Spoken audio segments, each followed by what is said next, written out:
E fim de semana aí desastroso para a extrema-direita, não só no Brasil, viu? No mundo inteiro. Donald Trump passou aí por uma das maiores humilhações que já passou na sua vida, com direito a deboche do governo chinês contra ele. O que aconteceu? Aconteceu aí que no dia 2 de abril, Trump anunciou tarifas, que são impostos de importação nos Estados Unidos, a produtos de todos os países do mundo. Segundo ele, eram tarifas recíprocas. Só que ele anunciou tarifas maiores do que os outros países cobram de produtos estadunidenses. Ok.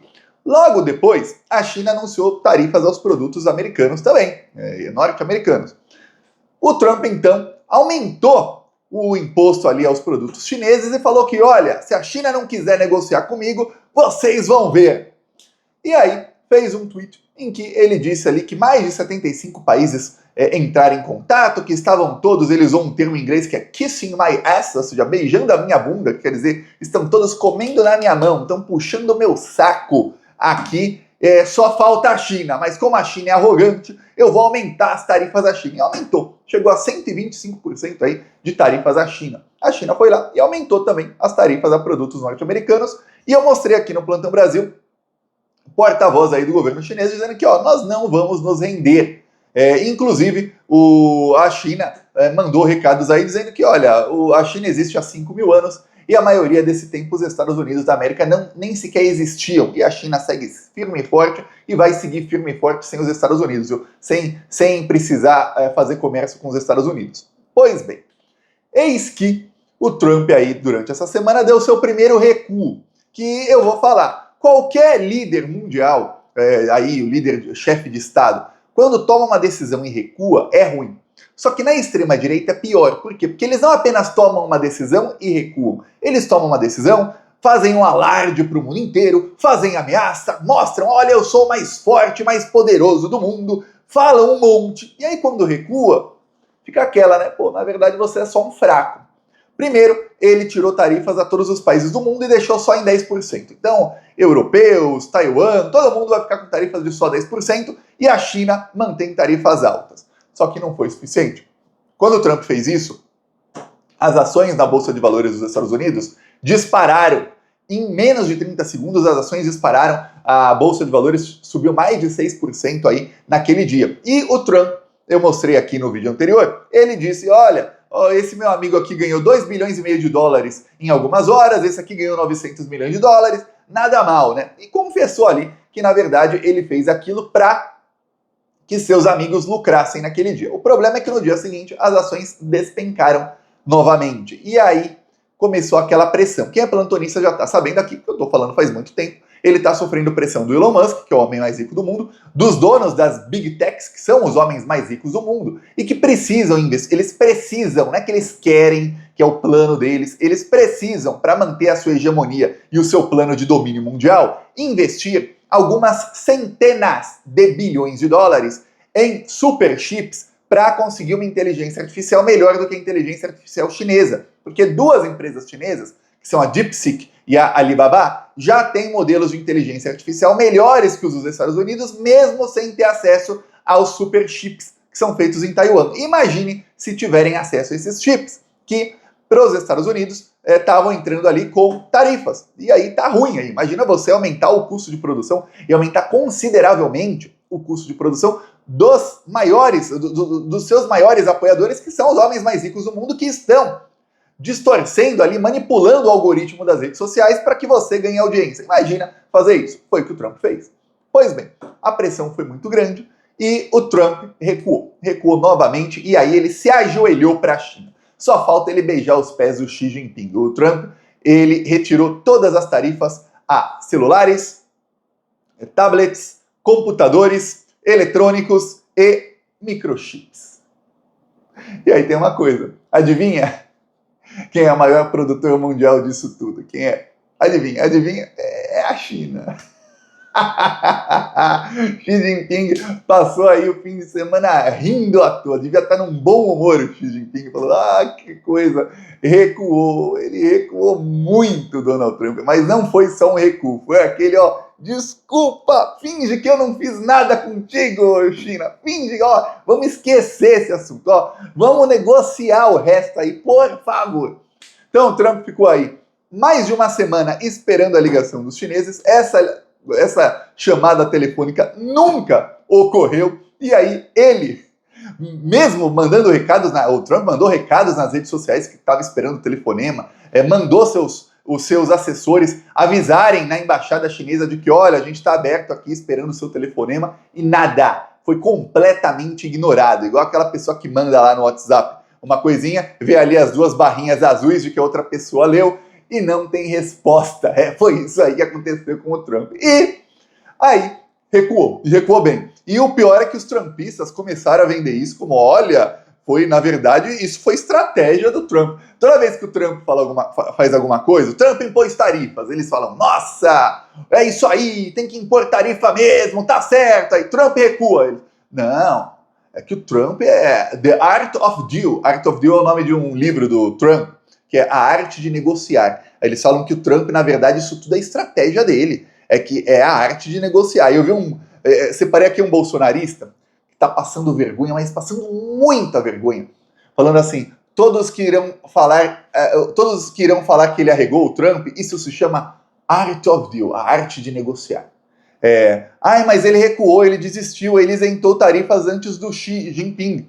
Meu caro, ele não quer bugiganga chegando nos Estados Unidos. E apenas para finalizar, pois estava na cara ontem, Bear Market Rally, kkkk, os bolsonaristas completamente loucos. Não, ele não recuou não, isso é a arte da negociação.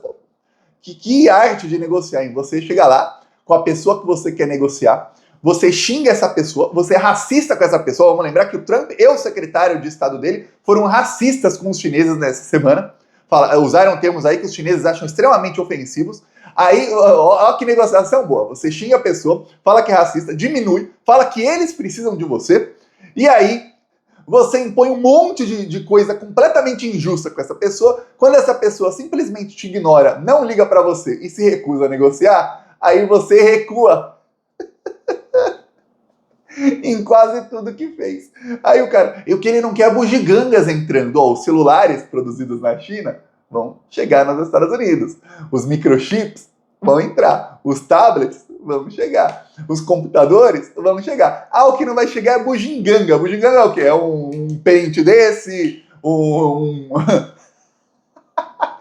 alguma coisa que as pessoas usam aí em casa, um móvel. Então isso vai continuar chegando. Porque tem uma coisa que os Estados Unidos não têm capacidade de indústria para produzir um pente desse e chegar ao consumidor norte-americano mais barato do que um produzido na China, mesmo com tarifa de 125%. Não tem, tem um cabo USB, isso aqui é feito na China. Os Estados Unidos não têm indústria, não têm capacidade de indústria para fazer esse cabo chegar ao consumidor final, que é aquele cara que vai lá numa lojinha e compra, ou que compra lá online, nas lojas online, lá tem eBay, Amazon, para chegar no mesmo preço que chegou da China, mesmo com 125% de taxa de importação. Mesmo assim, o consumidor norte-americano só ficou mais caro para eles, mas vão continuar comprando da China, vão continuar comprando importado. É o que mais importava, que era ali a parte estratégica da coisa, que era exatamente celulares, computadores, eletrônicos e microchips.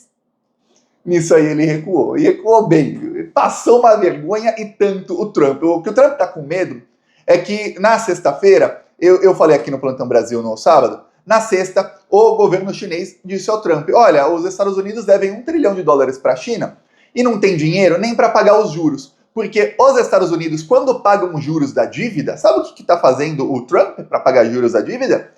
Ele está rolando mais títulos da dívida pública. É aquela, imagina que você deve, em vez de $1 trilhão, imagina que você deve 1.000 para o banco. 1.000 é pouco, 10 mil você deve para o banco. E aí, os juros desses 10 mil, você tem que pagar lá, vamos supor, R$500 por mês de juros. Mas você não tem R$500 por mês sobrando. Inclusive, você gasta mais do que ganha todos os meses. E aí, todo mês, você pega um empréstimo com o mesmo banco de R$500, e aí você paga para o mesmo banco que você pegou esse empréstimo, você paga os juros do seu empréstimo. O que você está fazendo? Aumentando a sua dívida, que era de 10 mil, agora é de 10.500. Mas você pelo menos pagou os juros. É isso que está fazendo os Estados Unidos. A cada 2, 3 meses ele aumenta a dívida dos Estados Unidos, a dívida externa e interna, que é a dívida pública, para pagar os juros da dívida atual. E ele aumenta mais do que o valor dos juros. Então tá ruim a coisa, tá muito, muito ruim para os Estados Unidos. E aí a China debochou, vocês não têm dinheiro nem para pagar os juros, você não consegue nem sequer pagar, coisa que o Brasil faz, ó, é 1 trilhão por ano que sai dos cofres públicos do Brasil para pagar juros da dívida, porque o Brasil tem um banco central criminoso, e aí o Lula colocou o Galípolo lá, que até o momento é um traidor de marca maior, que coloca ali no Brasil a maior taxa de juros do mundo, sem motivo algum. Nos Estados Unidos, os juros são baixinhos, só que a dívida deles é gigantesca. Aí, o que acontece com uma dívida gigantesca? Os juros, mesmo baixos, o valor é alto, eles não conseguem, não estão conseguindo nem isso. Aí você vê, o Brasil pelo menos paga os juros. Inclusive diminuiu a dívida aí no Brasil nesses 2 anos e meio de governo Lula. Já nos Estados Unidos só aumenta. Aí você vê que tá ruim, tá muito ruim a coisa. E a China tá começando agora a usar o seu novo sistema de pagamento, que vai ser alheio ao sistema SWIFT. Quando esse sistema, e lembre-se, mais de 120 países já disseram que querem entrar nesse... 141 países disseram que querem entrar nesse sistema de pagamento. No momento tem 38 interligados. Quando todo mundo entrar, acabou para os Estados Unidos. Por quê? Porque a China já começou a fazer uma coisa ontem. A China anunciou que vai comprar petróleo da Venezuela sem usar o sistema SWIFT. E aí? A Venezuela está sancionada pelos Estados Unidos. Alguns falam, a Venezuela está tão pobre e tal, e tudo mais. A Venezuela enfrenta sanções econômicas. As empresas venezuelanas, inclusive a de petróleo, não podem fazer negócios com empresas de nenhum lugar do mundo, porque não tem como depositar dinheiro para eles. Essas sanções só pararam em 2022 no governo Biden, e aí a Venezuela foi o país que mais cresceu economicamente e que ainda mais aumentou disparado em todo o continente americano, contando aí a América Latina, Estados Unidos, Canadá, enfim, porque começou a entrar bilhões ali de petróleo. Aí parou um pouco no governo Trump, mas ele recuou para a Venezuela e deixou a Chevron, empresa norte-americana, continuar ali explorando petróleo junto com a empresa venezuelana e continuar dando dinheiro aí para a Venezuela. E a economia na Venezuela está cada dia melhor. E aí a China falou, não, eu vou comprar também. Pô, mas não tem como comprar, porque como é que você vai depositar o dinheiro se os bancos venezuelanos estão banidos do sistema SWIFT? A gente usa outro meio de pagamento. Não se preocupe não. Agora você imagina daqui a alguns anos, demora, tá? Isso não é em semanas não. Demora meses ou anos. O Trump está acelerando isso. Um processo aí que talvez levasse 20 anos, talvez leve 5 ou 6. Graças aí à incompetência do Trump e do Biden. Do Trump mais ainda, o Trump acelerou aí o processo de queda aí do imperialismo que o Biden iniciou. E aí, já estava caindo, né? Mas o Biden acelerou muito, o Trump acelerou lá no passado, mas não tanto. O Biden acelerou muito e agora o Trump meteu aí o pé na jaca. E aí, você imagine num futuro, quando eles não puderem mais impor sanções a ninguém. Porque você vê, Cuba está sancionada por quê? Cuba só manda médicos para os outros países do mundo. Cuba nunca bombardeou ninguém, nunca matou um cidadão de outro país, nunca invadiu ninguém, mas está sancionada, tem um embargo lá e Cuba não pode fazer, nenhuma empresa cubana, nem o governo cubano pode fazer negócios com ninguém. Olha isso. É isolar o país para que eles sejam pobres. É uma tática de guerra comercial. É uma tática bem pesada de guerra comercial. Aí agora você imagina num futuro próximo em que os países é que vão falar, quer saber? Os Estados Unidos estão impondo genocídio não sei onde, ó, sanção a ele. Não se pode mais fazer negócio com os Estados Unidos. Hoje, até algumas semanas atrás, isso era inimaginável. Graças ao Trump, já não é mais. Fala, pô, peraí, o mundo consegue ser independente dos Estados Unidos. E a partir do momento em que o mundo seja independente dos Estados Unidos, aí pode começar a aplicar sanção. E quem quiser ficar do lado deles, que seja sancionado junto. Aí vai ter um problema enorme aí para os Estados Unidos da América. Então, veremos o que vai acontecer. E lembre-se, isso tudo aí, o processo aí de desdolarização, de independência dos Estados Unidos, começou 21 anos atrás, em 2004, com Luiz Inácio Lula da Silva, tá? Luiz Inácio Lula da Silva foi quem reuniu Vladimir Putin, Xi Jinping e falou, vem cá vocês dois, a gente tem que ser independente dos Estados Unidos, não dá pra gente ficar como tá. A gente vai se ferrar aqui, eles vão aumentar o poder deles e seremos sempre colônias deles, neocolônias agora. Então não, ou a gente se independentiza deles ou a gente vai ter problemas e os problemas só vão aumentar no futuro. E aí começou. Ele juntou ali o presidente da África do Sul e o da Índia, que também estavam ali querendo uma independência dos Estados Unidos, e fundou o BRICS. Naquele momento, a China não era a segunda maior economia do mundo, a China não tinha uma economia pujante, que alguém falasse, nossa, daqui 20 anos a China vai ser o país mais evoluído do mundo. Ninguém imaginava isso. Só o Lula teve essa visão. Ninguém também imaginava que a Rússia, que naquele momento vinha aí de quase 15 anos de governos subservientes aos Estados Unidos, governos que eram cachorrinhos dos Estados Unidos, ninguém imaginava que a Rússia também ia conseguir a sua independência dos Estados Unidos e que seria, 20 anos depois, teria aí as armas e as bombas mais poderosas do mundo que deixam em pânico até os Estados Unidos. Ninguém imaginava. Quem teve essa visão? Luiz Inácio Lula da Silva, e aí colocou a Dilma ali no NDB, que é o Banco de Desenvolvimento do BRICS, ou chamamos aqui de Banco do BRICS, para todo mundo entender, e a Dilma começou aí a acelerar o processo de desdolarização mundial, e aí a queda do império começou a acelerar. Então agora prepare-se, viu? Porque o Trump ficou esperando ligação da China, não recebeu. Ele vai olhar o celular dele e falar, pô, só vem ligação do Bananinha aqui, pô, que coisa. E a China nada. A China nada. Olha só o que publicou aqui, lá na rede social chinesa, o Ministério da Defesa da China. O cara em chinês, né? A tradução é: você está esperando por uma chamada de telefone por muito tempo? Você está esperando uma ligação telefônica? E lá a chinesa sorrindo. Espera sentado, viu? Mas senta bem confortável, que a espera vai ser longa. Já, quem vai receber uma ligação telefônica é o presidente da China. Vai falar, ô, quem é? A Trump? Para que fique claro, você que ligou, não fui eu. Que ele vai falar pro Trump, viu? Veremos aí quais serão os próximos passos. E viu o que eu falei aqui, ó? Fica difícil no cenário aí econômico para as empresas, porque a Apple falou, ó, agora vamos investir aqui no Brasil e na Índia. Esses investimentos estão mantidos. Mas imagina uma empresa que falou, ó, vou ter que investir bilhões para tirar a fábrica da China, colocar em outro país, ver como transferir ali a matéria-prima, não sei o quê, e aí o Trump chega em qualquer momento e desfaz a decisão dele, e aí muda todo o panorama mundial. As empresas estão assim sem saber o que fazer. E a pior coisa para o investidor é quando ele não sabe onde investir o dinheiro dele. Que ele pode investir aqui, o Trump toma uma decisão e ferra esse investimento. Ou ele pode investir ali e o Trump ferra o investimento. E aí depois ele desinveste e o Trump desfaz a decisão e ferra com ele duas vezes. Quando ele investiu, perdeu, e quando desinvestiu, deixou de ganhar. Aí você fala, pô, peraí, meu, difícil, bem difícil.